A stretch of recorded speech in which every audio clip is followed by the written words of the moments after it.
아, 안녕하세요. 저는 지금 국민은행에서 일하고 있는 오성우라고 하고요. 주로 LLM 개발이나 도메인 어택티션 관련해서 좀 일을 하고 있는데 그 쪽으로 이제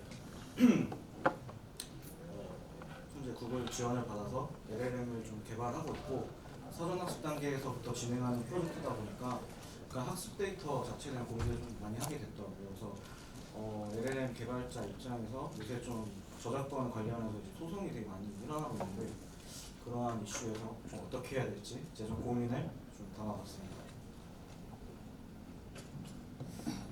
며칠 전에 그 마이크로소프트가 미스트랄에 투자한 소식이 밝혀졌잖아요. 혹시 왜 투자했을지 좀 왜 오픈AI에 이미 투자 많이 했는데 왜 미스트랄까지 투자를 했을까? 라는 생각을 해볼 수 있는데 저는 약간 이 저작권 이슈가 좀 컸던 것 같습니다. 오픈AI 같은 경우는 현재 이탈리아 그 DPA 쪽 규제 때문에 개인정보 보호 문제로 지금 데이터를 어떤 걸 써야 되는지, 학습 데이터는 어떤 건지 이런 걸 좀 밝혀야 되는 상황이 되고 있거든요. 그래서 마이크로소프트가 다 대안책으로 마련을 한 것 같습니다. 그리고 이제 뒤쪽에 한국어 LLM 관련해서 진짜 저작권 침해 여부를 약간 밝히는 실험을 좀 했거든요. 그래서 관심 있으신 분들은 조금 기다려주시면 좋을 것 같습니다. 네, 그래서 사실 이 지금 만든 이미지조차도 지금 생성형 인공지능으로 만들었는데 이제 뉴스 기사들 보면은 밑에 이제 하단에 이거는 달리로 만든 이미지입니다. 뭐 이런 표시가 나오기 시작했잖아요. 이게 지금 현재 우리나라 가이드라인에서 이제 좀 작년 12월에 나왔던 가이드라인이 좀 그렇게 되어 있었고요. 좀 몇 가지 좀 사례를 좀 말씀드리면서 그 이제 LLM에 좀 친화적이고 관심이 많고 우호적인 저희 같은 사람들 말고 일반인들은 어떻게 느끼는지 좀 대표적인 사례인가 아닌가 싶습니다. 약간 딸깍이는 웹툰 작가라고 하면서 이제 특정 웹툰이 채색하는데 이제 AI를 썼다고 해서 별점 테러를 하고 작가를 계속 이제 팔로잉하면서 이제 괴롭혔던 사건인데 비슷하게도 이제 스레드나 뭐 인스타그램 이런 곳에서도 지금 이제 되게 엄청 예민하게 반응을 하고 있고 AI를 쓴 작가들을 어떻게든 찾아내가지고 이렇게 그 인스타그램 테러를 한다든가 뭐 이런 것들이 되게 지금 되게 많이 활발하게 이용하고 좀 디자이너나 작가들 친구들을 보면은 이제 그 저희 쪽에서 이제 어드버서리 어택이라고 하는 그런 기술들을 접목한 서비스를 막 찾아가지고 자기 이미지를 뭐 그런 것들을 넣어가지고 한다든가 하는 이제 그 관심도가 지금 LLM에 대해서 정말 뭐 생성형에 대해서 많아졌다는 걸 좀 느낄 수 있는 요즘인 것 같습니다. 대표적인 이제 소송 사례로는 뉴욕타임즈가 작년 말에 이제 저는 좀 서프라이즈했거든요. 챗 GPT로 이제 연말에 서프라이즈했다면 이번에는 뉴욕타임즈가 좀 서프라이즈를 저는 줬는데 그 내용이 되게 재밌습니다. 그 소송장 내용이 한 69장 정도 되는데 원문을 읽어보면은 신문 그 언론사들이 어떻게 하면 작정하고 준비하면 이제 그 올 수 있는지 볼 수 있는 대목이었습니다. 그 중에 일부를 제가 좀 발췌해서 왔는데 약간 일종의 제일 브레이킹 같은 기술들을 써가지고 쓴 것 같아요. 그 정확히 어떻게 이제 했는지는 명시되어 있지 않은데 최대한 리버스 엔지니어링을 해서 뉴욕 타임즈에밖에 없는 기사를 이제 복원하는 실험을 했고 그걸 근거로 제시했습니다. 이거 외에도 이제 그 자사의 어떤 이제 기사들을 그 좀 저작권 문제를 침해했다는 그 근거를 댔고 이런 근거를 제시한 이유 중에 하나가 이제 카피를 했다. 우리 데이터를 카피를 해서 LLM이 뱉어내기 때문에 허가 없이 이런 카피 문제가 발생해서 소송을 했다라는 게 핵심이었습니다. 저희가 LLM을 저는 이제 주로 이제 하다 보니까 이제 간단하게 그 프로세스를 한번 살펴보면 소스들이 여러 개나 있잖아요. 코드, 그리고 모델 웨이트, 그리고 데이터셋이 이제 크게 세 가지가 있을 것 같아요. 이런 것들을 워낙 많은 오픈 소스도 있고 뭐 어떤 저작권이 다 다르긴 한데 이제 인공지능 쪽에서는 이제 오픈된 라이센스로 그동안 우리가 많이 혜택을 누려왔고 지금도 누리고 있죠. 이렇게 만든 서비스들을 이제 생성을 시키는데 텍스트 이미지든 그럼 이제 저의 발표는 이 모든 걸 다 다루기에는 좀 시간이 짧잖아요. 그래서 제한적인 부분만 하고 제가 좀 관심 있던 이제 질문이 두 가지인데 첫 번째 그 앞에 발표에서 이제 크롤링 얘기를 하셨는데 크롤링 데이터 학습에 사용할 때 문제가 있을까? 그리고 두 번째 LLM으로 내가 만든 LLM은 아니지만 뭐 챗GPT든 뭐든 그걸로 생성한 데이터를 내가 썼을 때 소송당할 수 있을까? 약간 이 두 번째 문제가 있었어요. 그래서 제가 아무리 LLM 만든다 하더라도 그게 이제 만약 뭔가 침해할 수 있고 그리고 제가 만든 걸 누가 써가지고 침해를 당했을 때 내가 거기에 책임질 수 있을까? 뭐 이런 고민을 좀 했거든요. 그래서 그런 고민들에 대한 질문 두 가지를 조금 나눠보려고 합니다. 그래서 첫 번째 문제는 이제 학습 데이터로서의 그 소스에 대한 문제, 그리고 두 번째는 생성 결과에 대한 저작권 침해 이슈 두 가지를 다루고요. 일단 답부터 말씀드리면 첫 번째 질문에 이제 학습 데이터를 쓸 때 우리나라의 경우에는 현재 지금 문화저작권청에서 적법한 이용 권한을 확보해야만 된다라고 가이드라인이 나왔습니다. 근데 이 적법한 권한이 뭐냐 이거를 조금 더 설명을 드리고 싶은데요. 네, 좀 자세한 내용은 여기 그 문화체육관광부와 한국저작권위원회가 12월에 발간을 했더라고요. 제가 이 처음에 발표를 제안 받았을 때가 그 전 약간 전이었어요. 그래서 저는 사실 이제 다른 분들은 좀 이제 기술적인 것들이나 좀 멋있는 것들 좀 이렇게 준비하시는 것 같아서 난 뭘 해야 될까 고민하다가 이제 했는데 공교롭게 제가 준비하겠다고 이 주제를 잡고 나서 이제 안내서가 발간이 됐습니다. 그래서 저는 최대한 이 내용 뒤쪽에 이제 최근의 변화나 어떤 이제 사건을 주로 다루긴 할 건데요.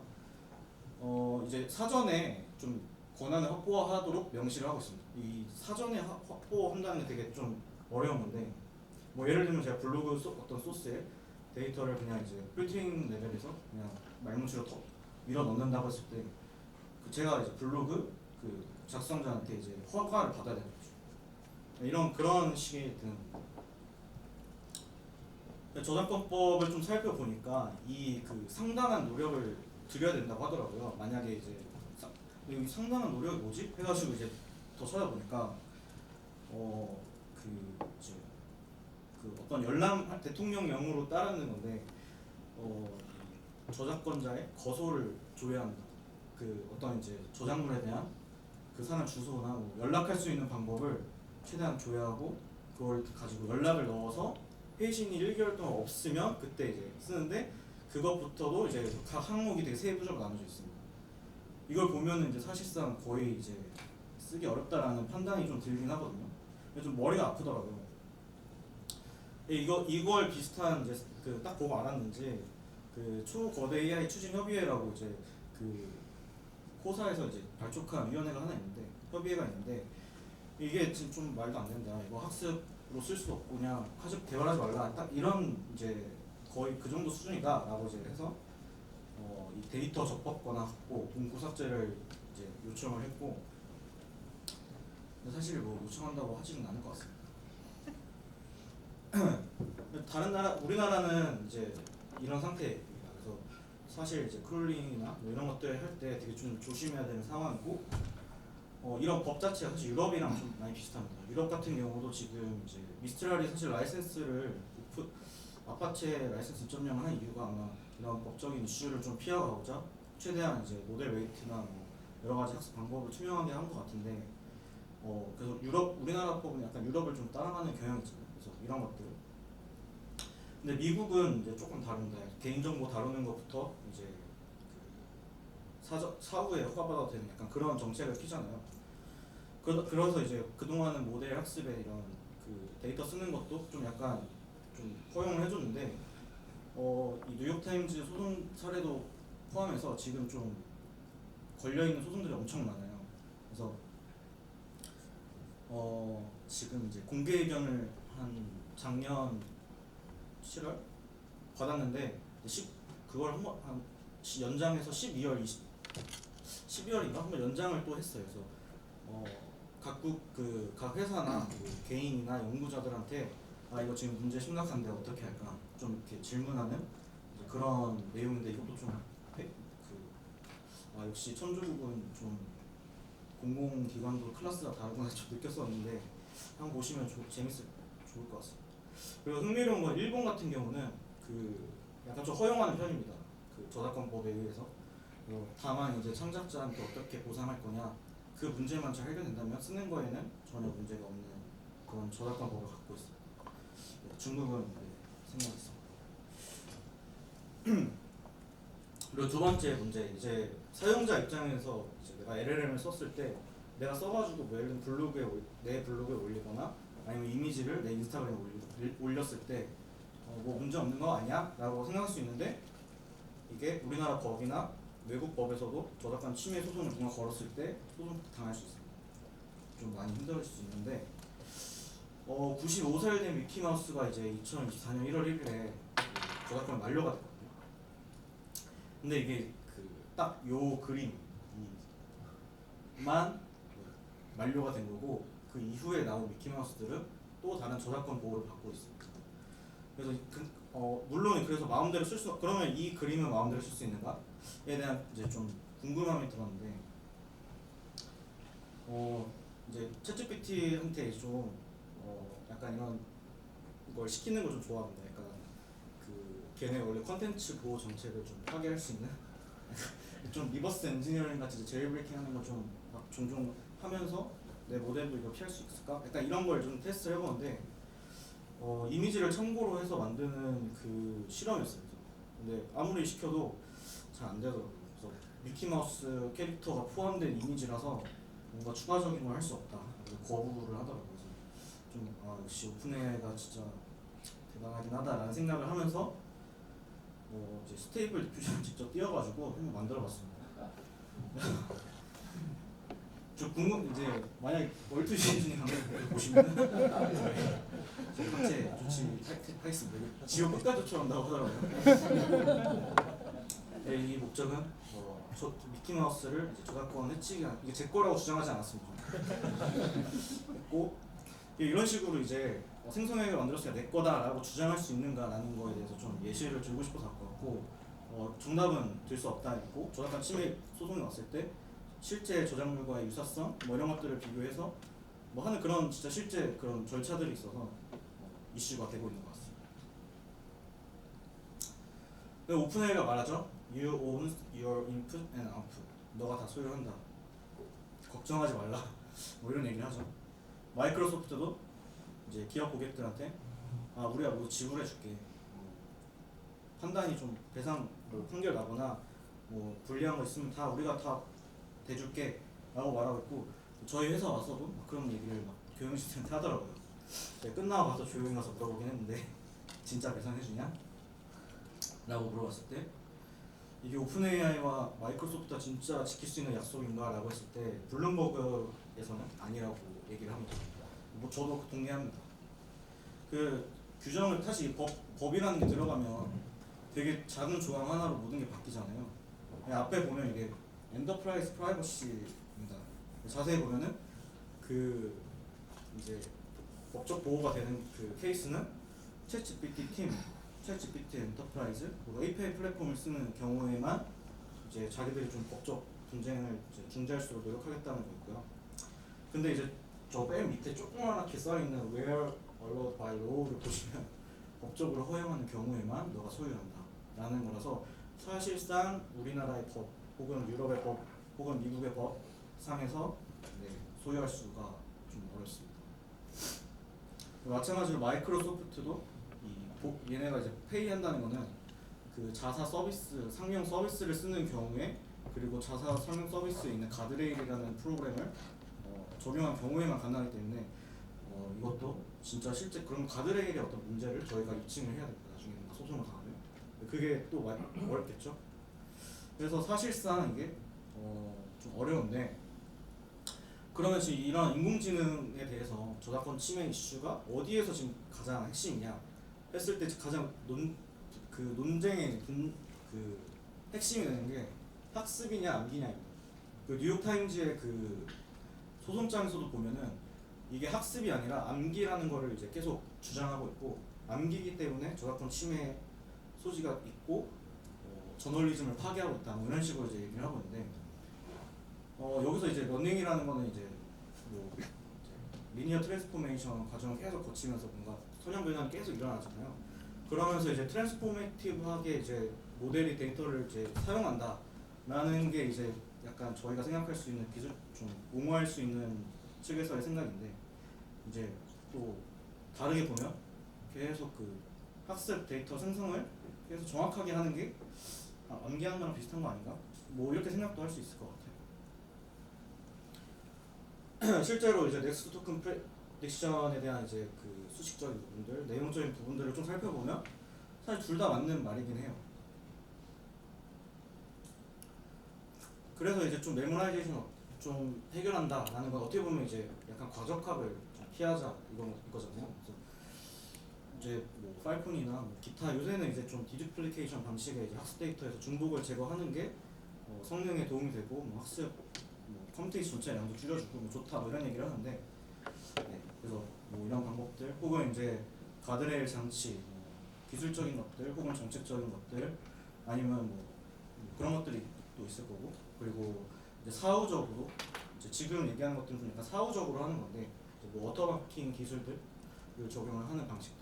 그래서 워터마킹은 뭐 스피치 같은 경우에는 뭐 음성에 뭔가 이렇게 살짝 섞어가지고 AI가 만든 거를 판단하는 로직을 뭔가 추가한다거나 뭐 이런 것들이 되고 뭐 LLM 쪽에서는 이제 토큰 레벨에서 디코딩할 때 이제 좀 하는 그런 방법들이 좀 있어서 이런 것들을 좀 이제 저도 개발할 때 좀 적용을 좀 해서 하고 있는 상황입니다.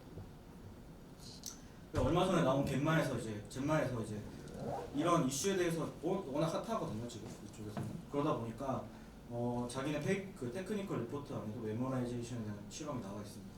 그래서 좀 이건 저도 좀 증명하면서 좀 신기했던 제 거에서도 좀 나타났던 거였는데 모델 사이즈가 큰 경우에서는 좀 메모라이제이션 성향이 좀 나왔습니다. 근데 그 모델 사이즈가 작은 경우에서는 이게 성능이 떨어져서 그런 건지는 모르겠는데 좀 메모라이제이션이 좀 덜 나타나긴 했습니다.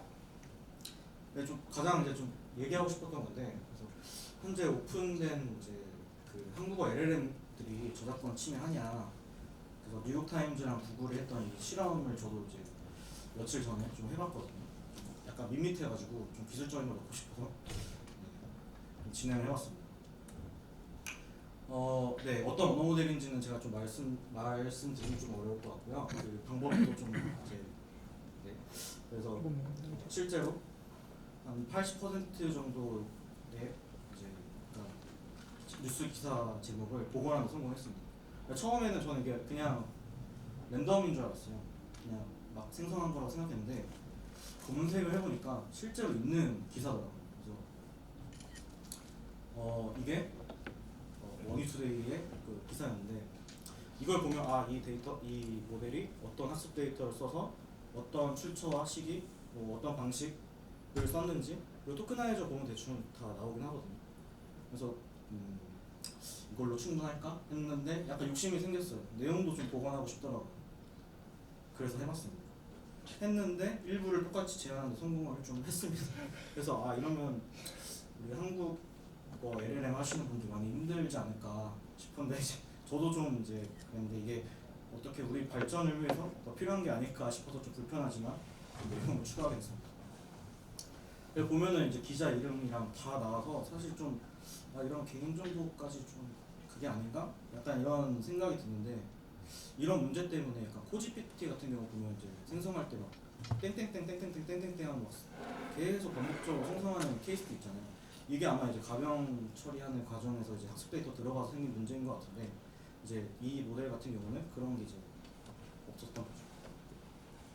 그래서 실제 좀 찾아보니까 완전 똑같더라고요. 첫 번째 문장 자체가. 그래서 이게 메모라이제이션이라고 부를 수 있겠구나 라는 걸 이제 좀 경험적으로 느끼다 보니까 조금 섬뜩했습니다. 그래서 좀 잘 만들어야겠다, 이걸 더 책임감 있게 해야겠다라는 생각을 좀 하게 됐고 그래서 사실 오늘 날짜에 맞춰서 오픈하려고 모델을 했는데 아직 조금 더 안정성 평가가 필요할 것 같아서 좀 미루게 되었습니다. 그리고 우리나라 신문사들이랑 공공기관들 되게 이런 규제나 이런 건 진짜 발빠르거든요. 보면은 이제 인공지능 학습 데이터를 자기 데이터 쓰면은 굉장히 손해배상 청구나 이런 것들을 하겠다라고 이제 써 있습니다. 사전 협의해야 된다고 써 있습니다. 이게 그냥 단순히 이제 어떤 이제 돈의 문제가 아니라고 좀 생각하는 게 컨텐츠를 저도 만드는 입장이잖아요. 지금 현재 여기 자리에 있어서 발표하는 것도 컨텐츠를 만드는 거고. 근데 이게 제 컨텐츠가 뭔가 이렇게 학습 데이터로 쓰고 나중에 제 방식이 뭔가 잘 한다면 좀 그럴 것 같아요. 그리고 그리고 그 컨텐츠를 제가 뭔가 어딘가 올리면 뭐 광고 수익 들어오고 그 광고 수익 광고를 내는 광고주들 그리고 그걸 유통하는 구글 같은 것들도 그러니까 이게 전체적으로 엄청 플랫폼들이 막 엮여 있잖아요. 그래서 이게 단순히 이제 창작자 어떤 저널리즘뿐만 아니라 내 삶에서의 어떤 큰 변화도 좀 있겠구나 약간 이런 생각이 좀 들게 됐습니다. 그래서 좀 이제 마무리를 하려고 하는데 사실 좀 두 가지 이걸 좀 준비하면서 몇 가지 좀 재밌는 아티클 두 개를 봤어요. 그래서 혹시 뭐 기회가 되시면 좀 생각해 보시면 좋겠는데 첫 번째는 AI 데이터 런더링입니다. 저는 이제 은행에서 일을 하다 보니까 이런 것들이 좀 익숙한데 이제 안티머니 런더링에서 자금 세탁 방지 이런 업무가 있거든요. 이제 자금 세탁하는 게 원래 이제 뭔가 좀 불법적인 돈을 이렇게 몇 번의 어떤 과정을 거쳐서 합법화하는 건데 이제 데이터도 사실 AI가 방대하게 쓰다 보니까 라이센스 다 엮여 있고 뭐 번역해서 쓰는 거 이런 것들을 하다 보면서 뭔가 희석되는 듯한 느낌 이런 것들에 대해서 이제 비판하는 글을 이제 블룸버그 노라는 곳에서 크리티컬하게 진행했었고 그래서 이거에 대해서 좀 생각을 해보게 됐습니다. 두 번째는 메타가 이제 람마를 오픈할 때 헤드들이 이제 얘기했던 것들 있어요. 왜 람마를 오픈소스를 했냐, 왜 했을까 이런 것들에 대한 고민인데 약간 오픈소스 생태계에 이제 좀 기여하면서 이제 LLM 자체가 가져올 수 있는 어떤 좀 위험성이나 이런 지금 뭔가 누군가의 권리를 침해할 수 있는 이런 것들, 세이프티한 것들 그리고 어떠한 좀 개발자 입장에서도 좀 스탠다드한 것들을 쓰다 보니까 좀 더 컨트롤러블한 LLM 뭐 이런 것들에 대한 얘기가 있더라고요. 그래서 기회가 되신 분들은 자료가 이제 제공되니까 뭐 링크 따라가서 보시면 좋을 것 같습니다. 그리고 좀 짧아가지고 제가 준비한 자료는 훨씬 좀 많이 있어요. 근데 이걸 좀 담기가 어려워서 블로그 글에 좀 담아놨거든요. 그래서 혹시 좀 더 이쪽 관련된 문제 그리고 실험에 대한 어떤 결과에 대해서 좀 궁금하시면 혹시 블로그로 들어가셔서 좀 보시면 감사하겠습니다. 좀 늦은 시간까지 토요일에 바쁘신데 남아서 들어주셔서 너무 감사드리고요. 그리고 발표 자료 준비에 많이 좀 도움을 주신 김동민님께 특별히 감사드리면서 발표를 마치겠습니다.